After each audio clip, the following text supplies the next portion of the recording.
we always exist inside a damaged structure.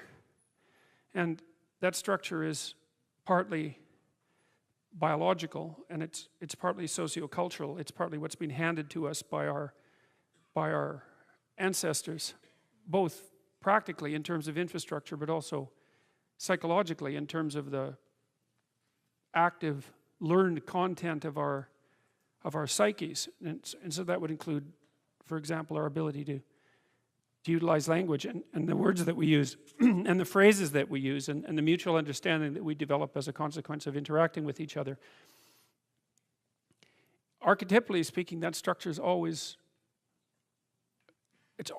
dead and corrupt.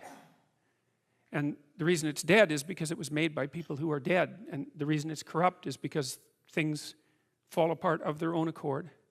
And the fact that people don't aim properly, let's say, speeds along that process of degeneration.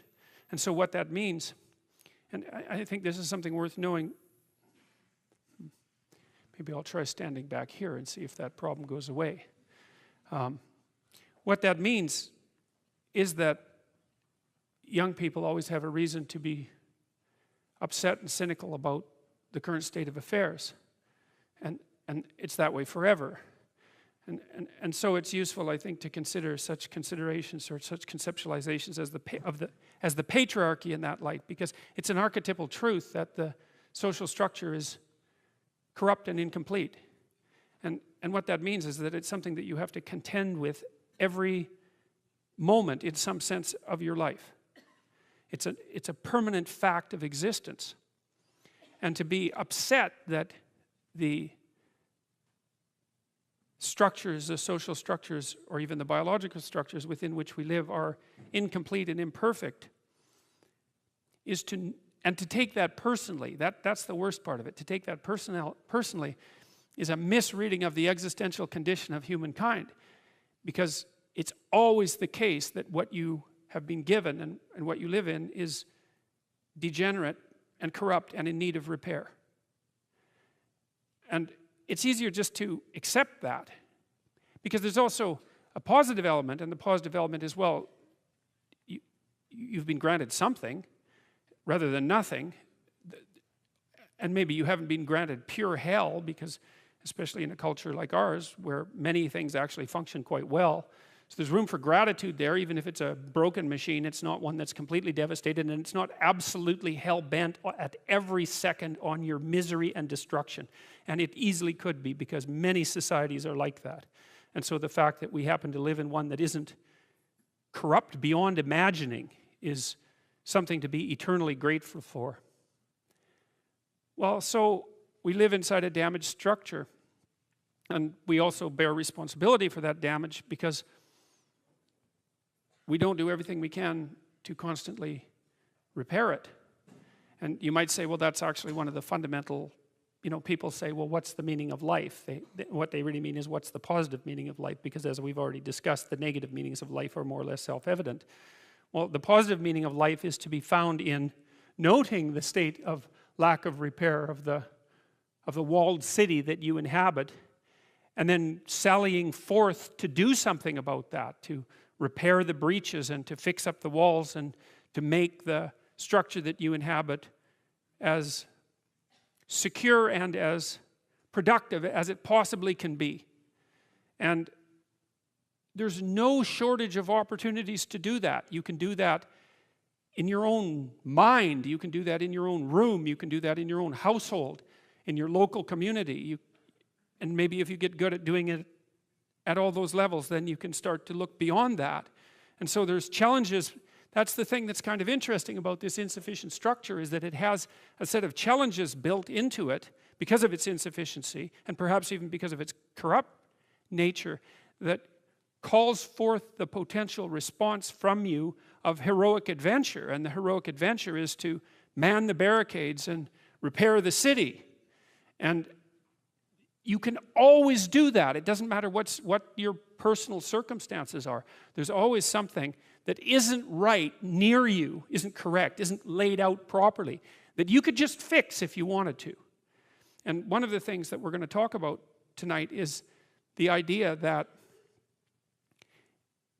if you adopt the attitude, an attitude that's like that, that the role that you should play is to make things better wherever you are, however you can, that what would actually happen would be that things would get better wherever you are in all sorts of ways, and that we've really, as a species, you might say, or maybe even as singular individuals, we've explored that rarely.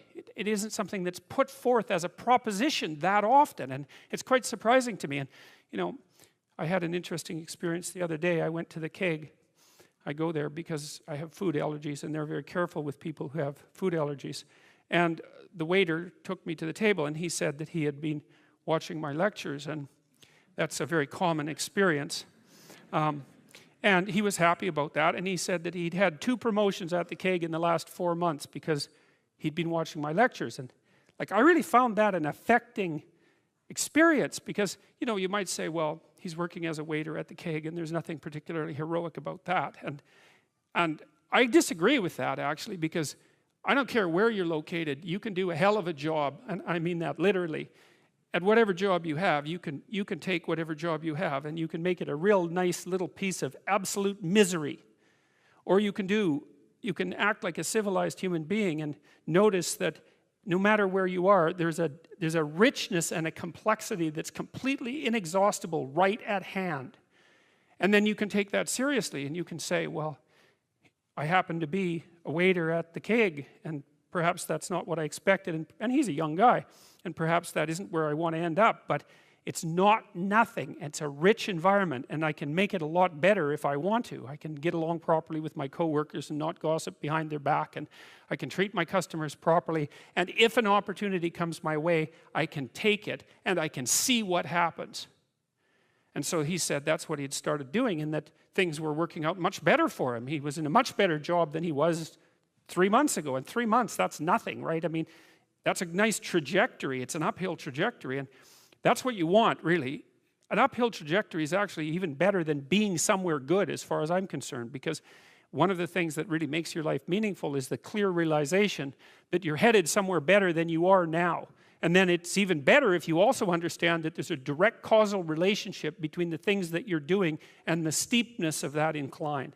And so I get a lot of letters from people like that, and they're most frequently young men, although not always. And they say, well, you know, I've been listening to these lectures and I decided that I'm going to try to take responsibility for my life, and so I've started to stop doing all the stupid things that I know that are stupid, that I know I shouldn't be doing, and I've started doing some of the things that aren't stupid that I know I should be doing, which seems pretty obvious, really, if you think about it.